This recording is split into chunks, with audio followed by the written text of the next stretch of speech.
I never thought one dinner would snap the thread I'd been clinging to for years, but here we are. My name's Colin, I'm 34, and for the last decade of my life I've been the so-called stable one in my family.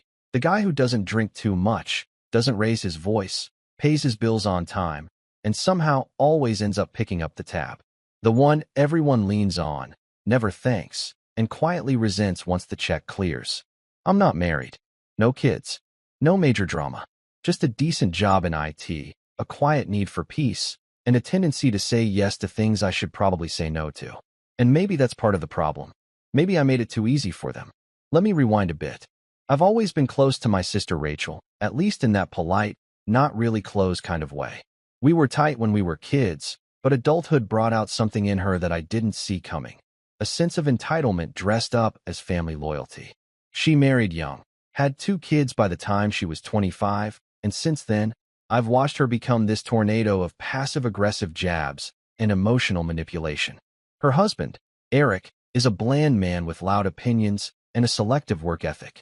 I've always suspected he didn't like me much. Too many of my polite silences probably made him feel judged, and too many of my offers to help probably made him feel like I was keeping score. Spoiler, I wasn't. At least, not at first. For the past 4 years, I've been splitting rent on a fairly large house with them, mostly for financial reasons on their side. They'd fallen behind on their mortgage, and I had just moved back to town after a job transfer. Rachel floated the idea. We'd all go in on this rental, save money, share utilities. It'll be temporary, she said, just until we're back on our feet. At the time, I thought, sure, why not? It'll help them, and I'll be around my niece and nephew more. Win-win. Fast forward to now, and I'm still here, in the same house, on the same lease, paying just a little more than my share, because you make more, Colin, and enduring a family dynamic that felt more like a slow leak than an explosion. But I stayed. Because it's family. Because it felt easier than starting over. Because I thought, maybe, eventually, they'd get it together. I should have seen the cracks earlier. Like the time Rachel borrowed my car, just for the day, and returned it 3 days later with an empty tank and a new dent in the back bumper. Or when Eric casually suggested I should pay for the internet upgrade, since you use it for work and all, even though he spent most evenings streaming conspiracy videos in HD.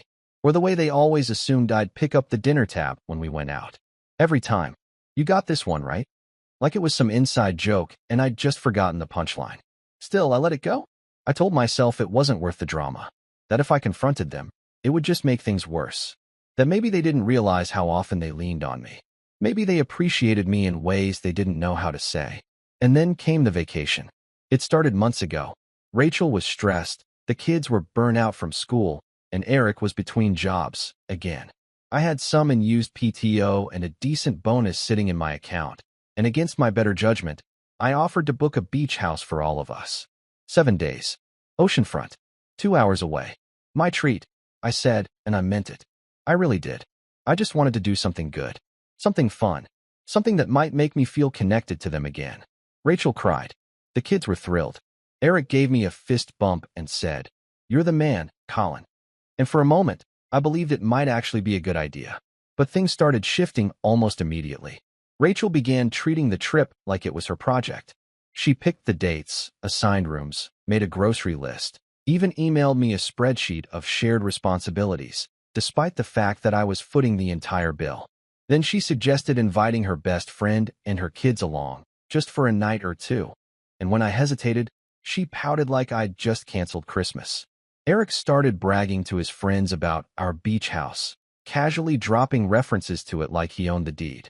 And the kids, especially her 15-year-old son, Jeremy, started acting like I was their personal assistant. "Colin, can you drive me to soccer? Colin, we're out of snacks. Colin, your room smells like old books." It was grating. But again, I told myself, it's just teenage stuff. He's a kid. They don't get it yet. Until the night, everything cracked. It was a Friday. We'd ordered takeout, my treat, obviously, and we were all sitting around the dinner table. The kids were on their phones. Eric was halfway through a beer. Rachel was scrolling on her iPad while asking me how many bedrooms the beach house had again, because apparently the last 3 times I told her hadn't stuck. Then Jeremy laughed. It wasn't the kind of laugh you share with someone. It was the kind you aim at them. He looked up from his phone, right at me, and said, loud enough to freeze the room, "Why are you even here? Nobody actually likes you. We just invite you to stuff because you pay for everything." For a second, the silence was deafening. I remember thinking, surely someone is going to say something. Surely Rachel's going to snap at him. Surely Eric is going to at least pretend to be shocked. Surely someone's going to act like what just came out of that kid's mouth wasn't a nuclear bomb disguised as a joke. But no one did. Rachel snorted, actually snorted, like it was the funniest thing she'd heard all week. Eric gave a low chuckle and shook his head. Even my niece giggled into her cup like she knew she shouldn't, but couldn't help herself. And in that moment, something just clicked. I wasn't family. Not really. Not to them. I was a wallet with legs. A chauffeur with Wi-Fi. An afterthought with a bank account. I felt heat crawl up my neck. I looked around that table I'd bought, in a dining room I paid for half of, in a house I never really belonged in. And I realized I'd been playing a role in a script they never intended to change.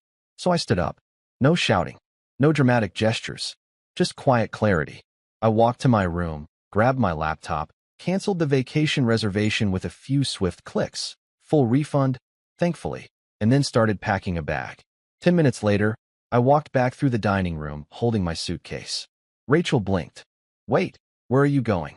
I looked at her, and for the first time in a long time, I didn't feel guilt, or hesitation, or the need to explain myself. I just said out, and then I left. The next morning, my phone started buzzing. Texts, calls, voicemails. Rachel first, then Eric, then, weirdly, her best friend.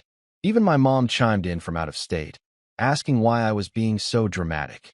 Apparently Jeremy was just being a teenager. I was blowing things out of proportion, and canceling the vacation was punishing everyone for one dumb joke. They keep calling. They keep texting. But I haven't gone back. Not yet. And what they don't know is that I'm not just done with the vacation.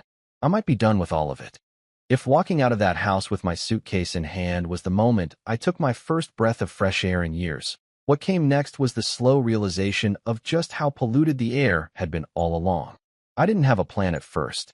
I booked a room at a modest hotel just off the highway, the kind with carpets that smell faintly like lemon cleaner and late checkouts nobody enforces. I sat on the edge of the bed, suitcase untouched, phone vibrating every few minutes with new messages. I didn't even read most of them. The previews told me everything I needed to know.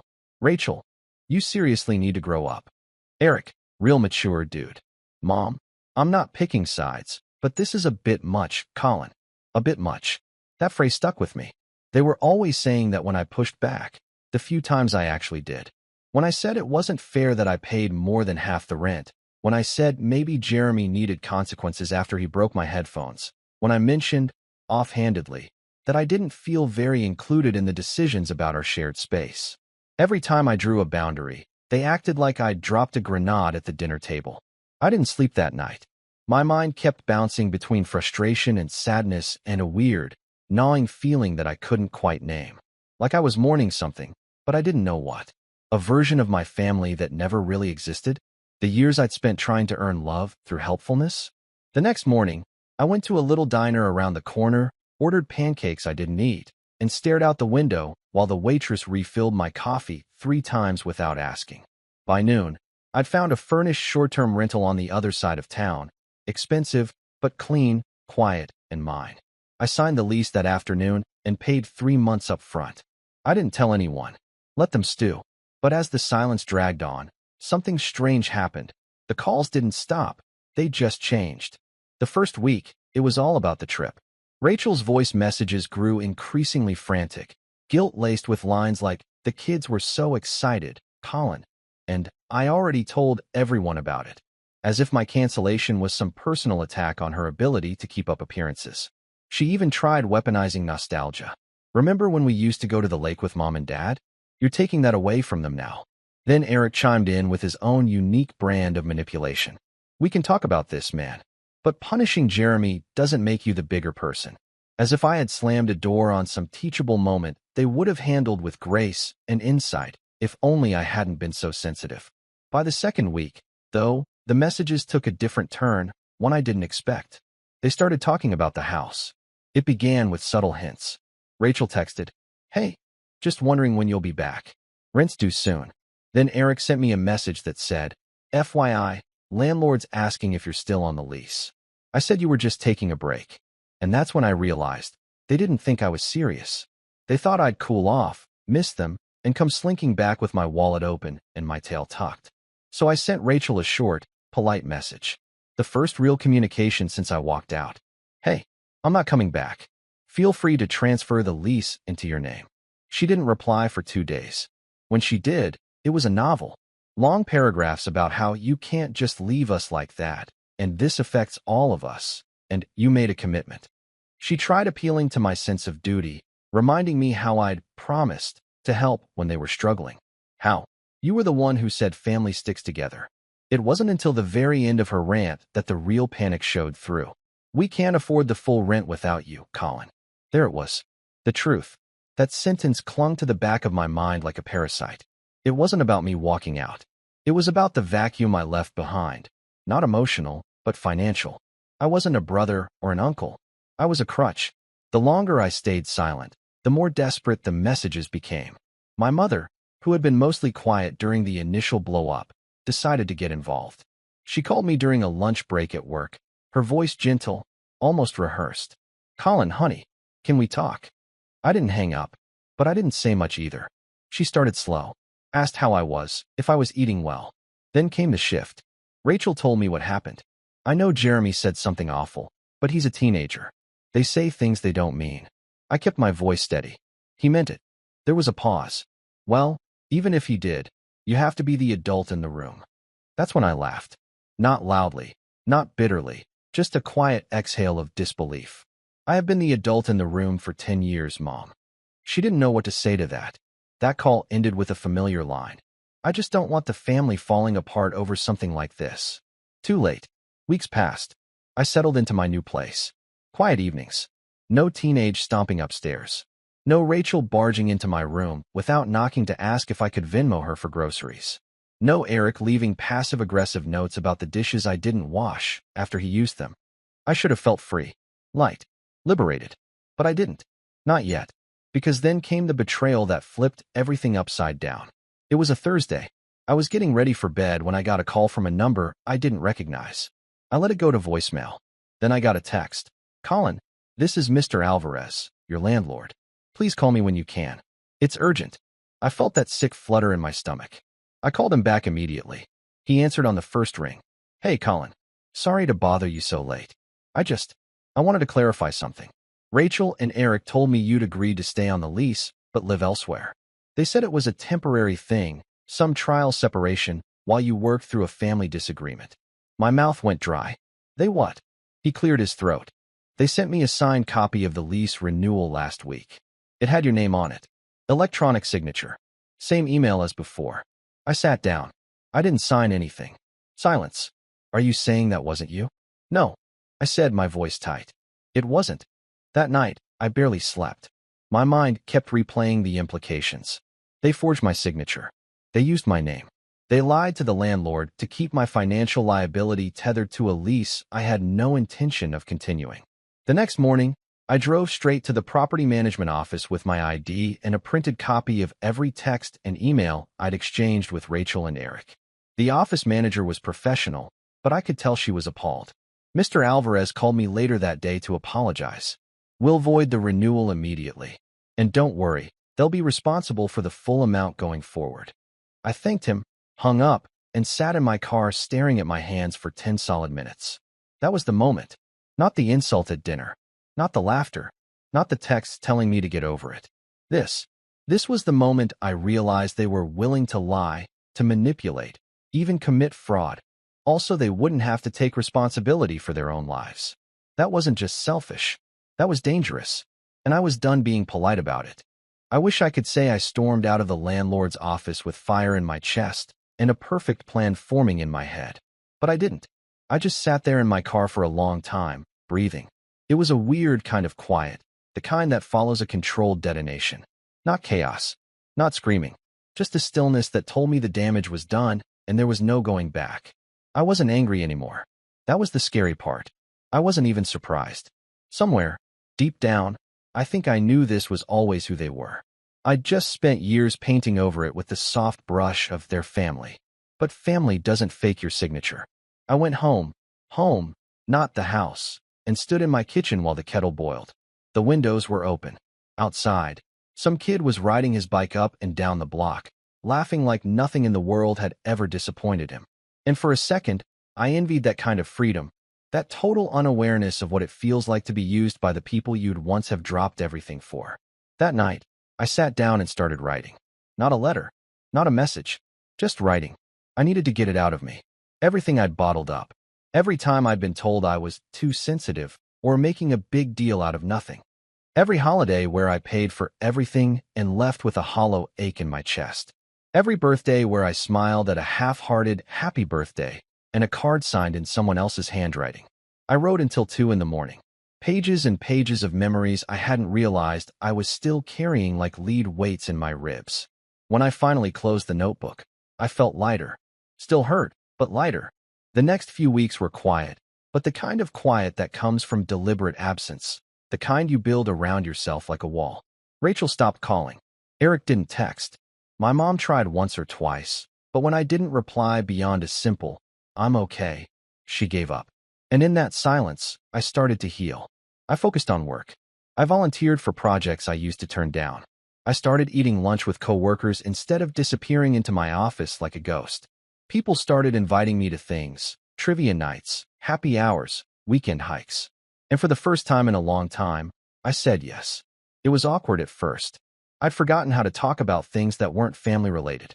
But over time, I remembered how to laugh at bad jokes, how to ask about someone's weekend and genuinely care about the answer, how to share stories that didn't start with my sister once. Then came the day my manager, Lisa, pulled me aside. "You've been killing it lately," she said, smiling. "I don't know what changed, but I'm glad to see it." I shrugged, a little embarrassed. "Just fewer distractions, I guess." "Well, whatever it is, it's working. There's a team lead position opening up next quarter. I think you should apply." That hit me harder than I expected. Not because of the promotion, but because I realized, maybe for the first time, that I had value outside of being useful to my family. I was good at what I did. I was responsible, capable, reliable. Traits I'd always seen as burdens were actually strengths.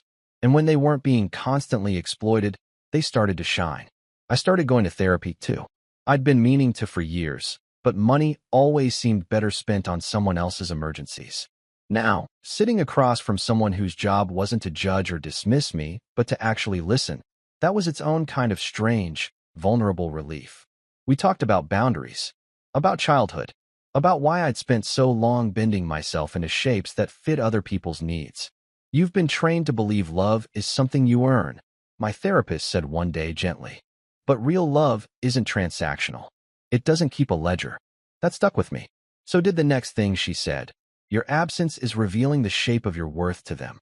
Not because they miss you, but because they miss what you did for them. That's not your fault. But it's important to see it clearly." I saw it more clearly every day. Like when Rachel finally messaged me. Not to apologize, but to say they were struggling to cover rent and really could use a little help, just for a few months. She wrapped it in flowery language, talked about the kids missing me, said Jeremy was sorry if he upset me. Not sorry for what he said, just sorry if I took it the wrong way. I didn't reply. Instead, I started boxing up the remnants of that chapter of my life. I donated the old couch I'd bought for the shared house, gave away the spare set of dishes, sold a few things on Marketplace, not out of spite, but because they didn't feel like mine anymore. They were artifacts of a role I no longer played. And somewhere along the way, I started dreaming again. Little things at first. I took a weekend trip to the mountains. Started sketching again, just for fun. Signed up for a cooking class. I made friends who didn't know me as the guy who pays for everything. They just knew me as Colin. The guy who tells surprisingly funny deadpan jokes. The guy who's obsessed with grilled cheese experiments. The guy who finally, seems like he's coming back to life. But then something happened that shook me in a different way. I got a call from my niece. Not Jeremy. Not Rachel. Not Eric. My niece, Lily. 14. Smart, shy, always kind to me in that gentle, middle child way. We hadn't spoken since I left. "Uncle Colin?" Her voice was soft, like she didn't know if she had the right number. "Hey, Lily," I said, instantly softening. "You okay?"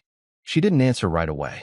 Then, barely above a whisper, she said, "Why don't you come around anymore?" My heart sank.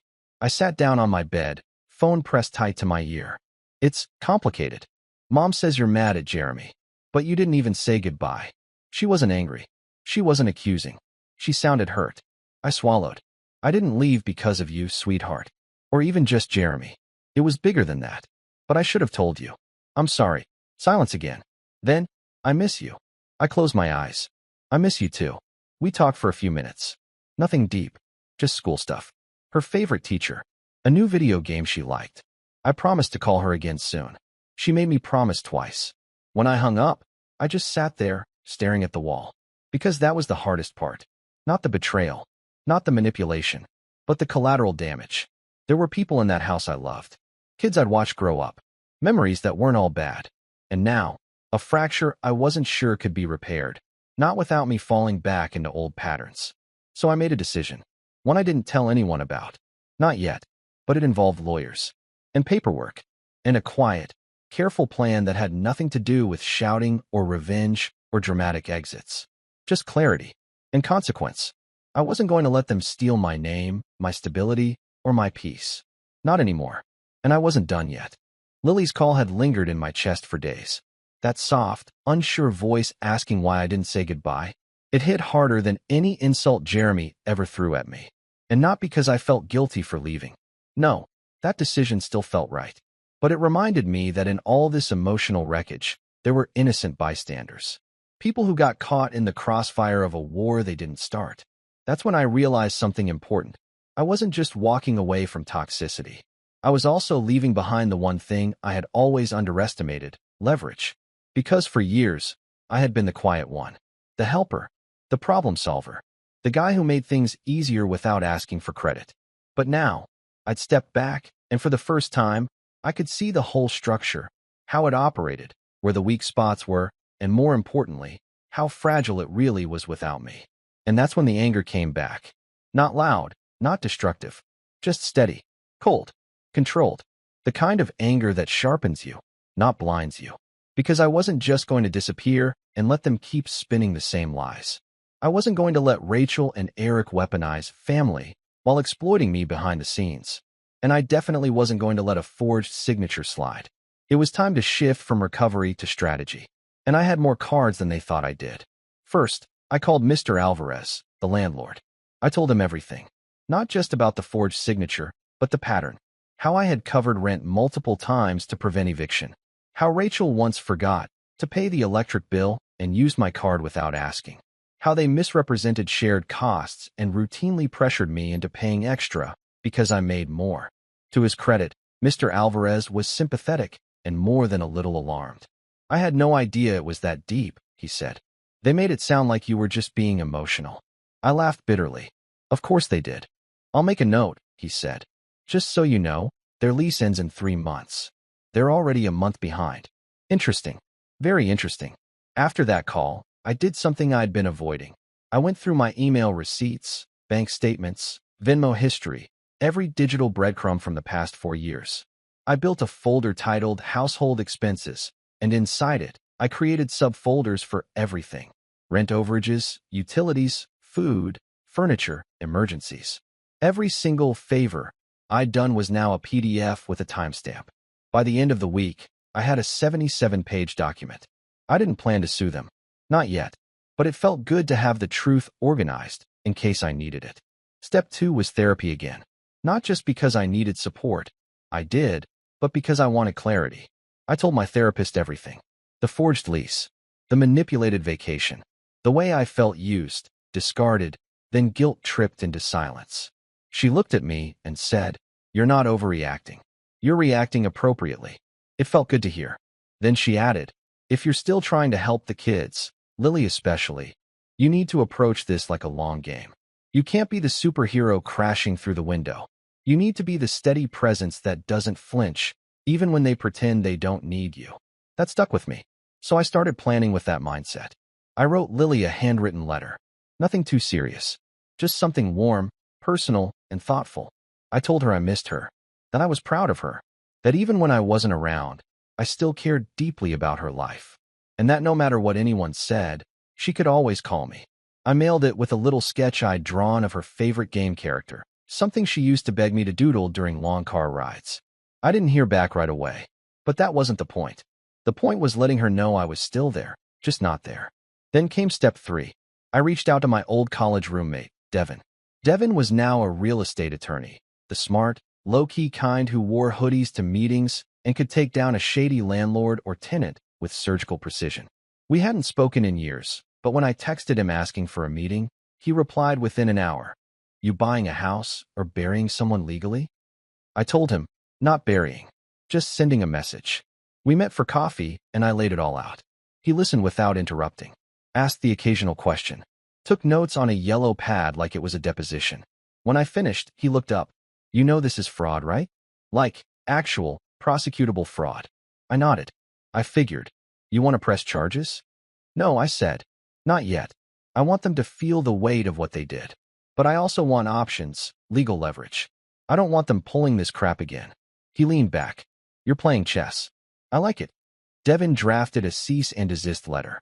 It was surgical, no emotion, no threats.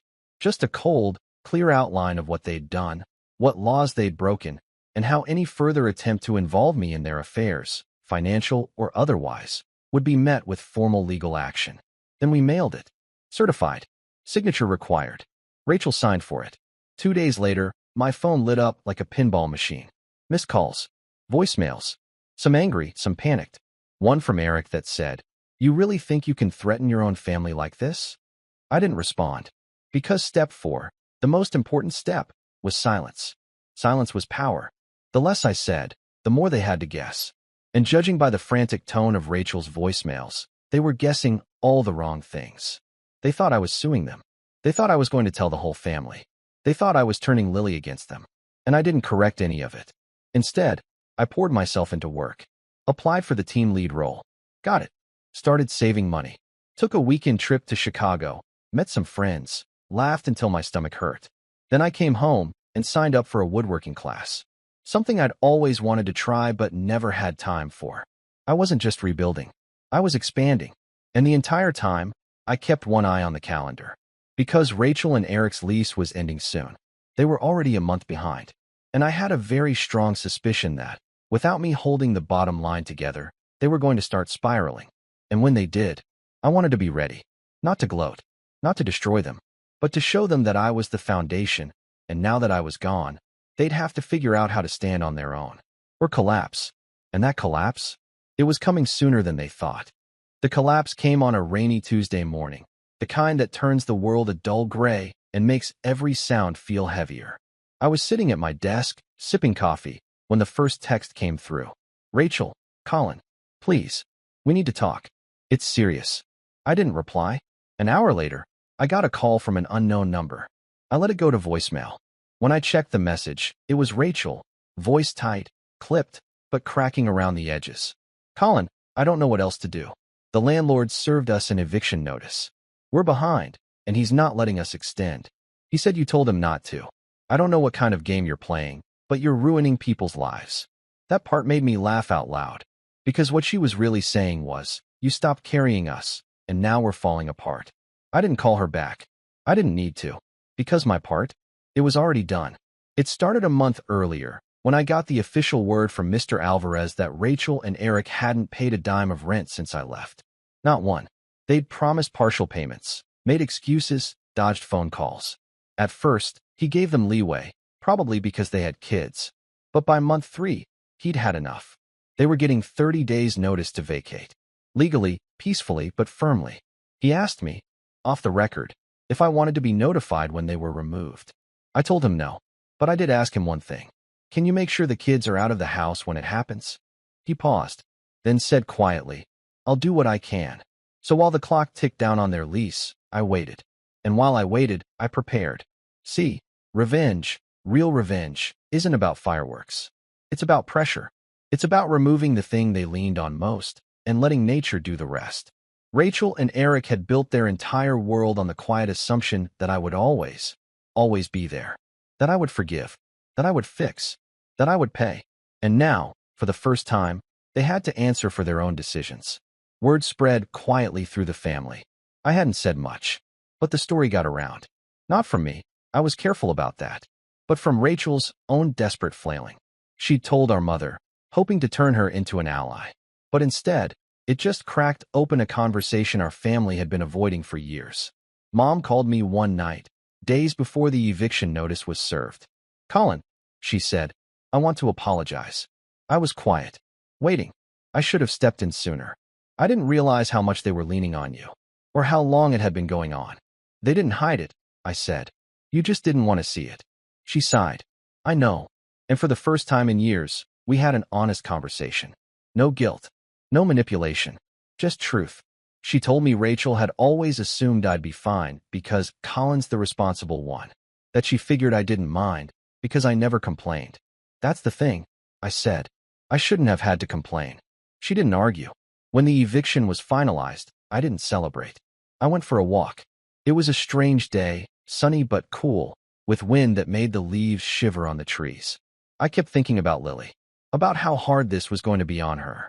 I hated that part, but I also knew she'd learned something through all this, something about honesty, responsibility, and the cost of pretending things are fine when they're not. I didn't want her to see me as the villain, so I sent her a message. Just one sentence. "If you need anything, I'm always here, no matter what your parents say." She replied with a heart emoji. Simple, but powerful. I didn't know where they moved right away, but I found out through mutual connections that they were staying at Eric's cousin's place across town. Cramped. Temporary. Not ideal. Rachel had tried applying for a new place, but her credit was bad, and with an eviction on her record, most landlords wouldn't touch her. She called me again the week after the move. I let it go to voicemail, but this time, I listened. Her tone had changed. No anger. Just resignation. "I just wanted to say you win." "Okay. Is that what you wanted?" "You got what you wanted." I paused the message. Thought about it. No, I thought. This wasn't about winning. This was about stopping. Stopping the cycle. Stopping the abuse. Stopping the slow erosion of my peace for the sake of people who would never protect it. When I resumed the message, her voice softened. "I know we messed up. I know what Jeremy said was awful. I should have said something. I just didn't think you'd disappear." I didn't disappear. I thought. I just stopped bleeding for people who didn't notice I was bleeding. She ended with, "If you want to see the kids, I won't stop you. They miss you." That part made my chest ache.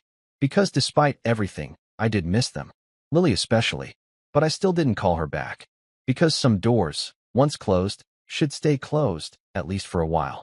Instead, I started seeing Lily outside of them. Little things at first. Coffee with her after school, dropping off art supplies she mentioned wanting, showing up for her school play, and staying far enough back that Rachel wouldn't see me. I didn't need to be loud about it. I just needed her to know I hadn't abandoned her. Over time, I found peace again. Not the numb kind I used to survive those years. Real peace. I got promoted again at work. Bought a condo. Nothing fancy, just mine. My own walls, my own kitchen, my own music playing softly in the background on Saturday mornings while I cooked breakfast. I even started dating again, carefully, quietly. Someone kind. Someone who didn't need fixing. It took time, but I rebuilt myself. Stronger, wiser, calmer.